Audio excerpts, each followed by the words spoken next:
Avec cette musique-là, José, j'ai le goût de vous dire, faisons-nous un bon café. Oui. Bon, là, vous avez apporté tout ce qu'il faut pour se faire un bon café. Oui, pour repasser peut-être un peu rapidement les étapes là, pour la préparation de mon On va commencer avec le café, c'est une bonne idée, hein? Avec le café, La oui. mouture. Alors, déjà, le café, on l'a choisi, je pense, en fonction de nos goûts, plus acre ou moins. On se trouve... Vous êtes au moitié-moitié. Moi, je suis au moitié-moitié, mais au cas français, brun et noir. Et moi, j'en reviens toujours à ça. J'ai essayé d'autres... Il y en a toutes sortes, et puis on peut en essayer maintenant dans les maisons spécialisées. C'est ça. Alors, vous nous avez apporté des moulins pour la mouture. Des moulins à café, c'est ça. Alors, rapidement, le moulin à moudre le café, on recommande beaucoup le moulin à meule. Qui chauffe un peu moins. C'est-à-dire c'est les deux disques là, qui tournent et qui moudent le café. Qui chauffe un peu moins que le moulin à pâle. C'est celui-là que j'ai, moi. Il est pas bon? Oui, il est bon. Oui. Seulement faire attention parce que si il n'est pas secoué ou par petits coups, les mêmes grains de café vont se moudre souvent, mais vous en aurez qui vont être un peu moins moulus. La mouture va être irrégulière, donc. Oui, alors, en donnant plusieurs petits coups et en secouant le moulin, vous arrivez à faire passer tous les grains de café. Celui-là est intéressant parce qu'il est assez grand, hein? C'est ça. Ouais. On ne mentionnera pas la marque qui est trop petite. Mais simplement le secouer et vérifier. Là, pour ça, voir. les graines rencontrent les pâles. C'est ça. Alors, en le secouant, habituellement, là, ça vous fait une bonne mouture. Donc, le choisir aussi en fonction de nos besoins, c'est-à-dire les très petits, si on en fait très peu, et un peu plus. En autant qu'ils sont électriques. Alors maintenant, oui, on va passer à la cafetière. Alors, parce que la cafetière, oui. Alors, la cafetière, on ne repassera pas toutes les non, parce gammes qu'on a de déjà cafetières. parlé. Oui. Mais déjà, cette cafetière-là, par exemple, qui est pour le voyage, qu'on connaît peut-être un peu moins. Alors, pour ceux, sans nommer de pays, qui vont chez quelquefois les voisins et qui trouvent que le café n'est pas assez fort. Et ils ont donc raison. On apporte notre propre cafetière. Alors, avec la cafetière, vous avez le petit sac. Sac de voyage. Le sac de voyage qui contient aussi le pot à café, le pot à sucre, le pot à crème et les petits filtres. Une vraie petite merveille. Alors, on apporte avec nous. Et le goutte à goutte, parenthèse, est une très bonne cafetière là, parce qu'il a déjà une plaque qui est chauffante, qui tient le café au chaud. Ensuite, la température de l'eau arrive exactement à la bonne température. Bon. Alors, qu'est-ce qu'on doit penser des cafetières de métal? Cafetières de métal, celles qui ne sont pas émaillées, laisse vraiment un petit goût de métal. Si je suis content de vous l'entendre dire, je l'ai vérifié moi-même. Celle en porcelaine? Celle en porcelaine impeccable. Elle n'a aucun goût, puis elle se tient quand même assez chaude. Et le fameux percolateur? Le percolateur, je pense qu'il faut faire attention. Un de ses avantages, il dégage, il me semble, un petit peu plus d'arôme que d'autres cafetières. Donc, il a cet avantage-là. Mais si on tasse et on tape la mouture dans l'eau passera pas... Petit réservoir, c'est dans le réservoir. L'eau passera pas aussi bien et le café sera à ce moment-là moins goûteux.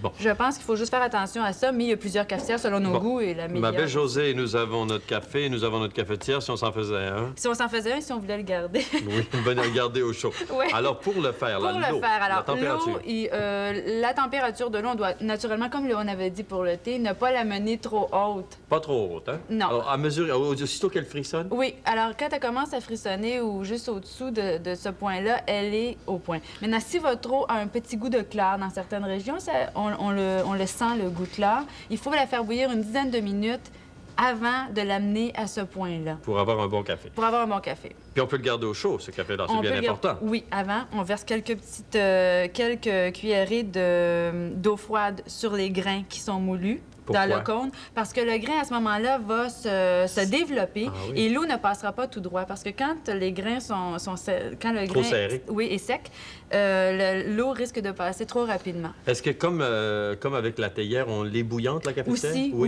même la tasse à café, si jamais dans certains cafés, dans certaines cafetières, on ne peut pas, mais la tasse au café, on peut. C'est le temps de passer à comment on garde nos cafés. Alors, le café chaud, il y a des plaques chauffantes. Si on a Ça dépend de la cafetière. C'est ça. Alors, selon les cafetières, on peut le mettre sur une plaque chauffante qui aurait la température exacte, à peu près 67 degrés. Puis si on n'a pas de plaque chauffante, on peut prendre une petite grille, là, puis mettre sa cafetière sur le feu du poêle, mais très bas. Moi, je dirais encore plus le bain-marie. Le bain-marie, mais chacun ses recettes. sans avoir un bain-marie, vous prenez votre cafetière. Par exemple, vous avez une cafetière là, à cône. Oui. Mais vous ne mettez pas le café versé dans le bain-marie. Vous mettez de l'eau dans le fond d'une casserole et vous glissez votre cafetière dans l'eau. Est-ce que du café qui a été fait le matin, qu'on veut réchauffer le soir, c'est bon?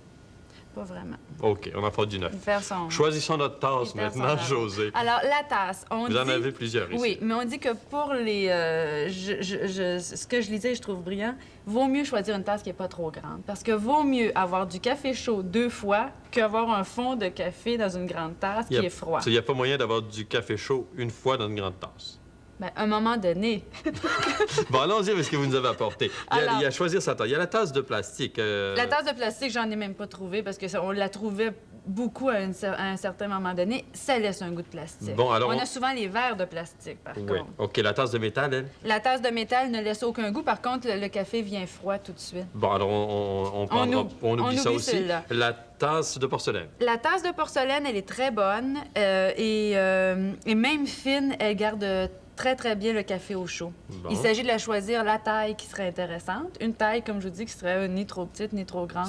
Donc, même si la porcelaine est très fine, c'est ce qui expliquerait finalement que les demi-tasses sont toujours en porcelaine et en porcelaine fine. C'est ça. Bon. Qui garde au chaud. Qu'est-ce que c'est, ça? Un mazagran. Un mazagran. Expliquez-moi ça. Cette forme-là garde le café très chaud. J'ai l'impression que ça doit garder la main chaude aussi. Et l'inconvénient, c'est ça. Il se manipule moins bien. Alors, soit en enroulant autour une serviette ou encore en le prenant par la base, mais il garde quand même le café plus chaud que la tasse qui a une ouverture beaucoup plus large. Ça, c'est pour le café au lait. Le café au lait, le lait qui se marie à merveille, un petit lait chaud qui se marie avec le café ou une crème. Bon, alors quand justement le café et le lait et le café et la crème... Alors, le café et la crème... Déjà, le café et le lait va très bien. Le café et la crème ajoutent encore une onctuosité au café.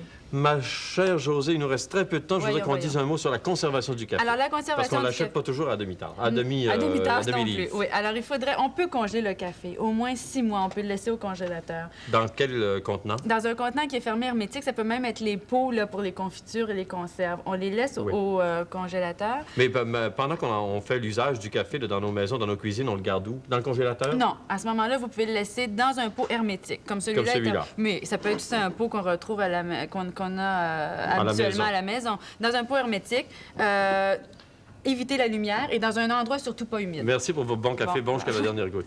Merci, à la prochaine. Au revoir.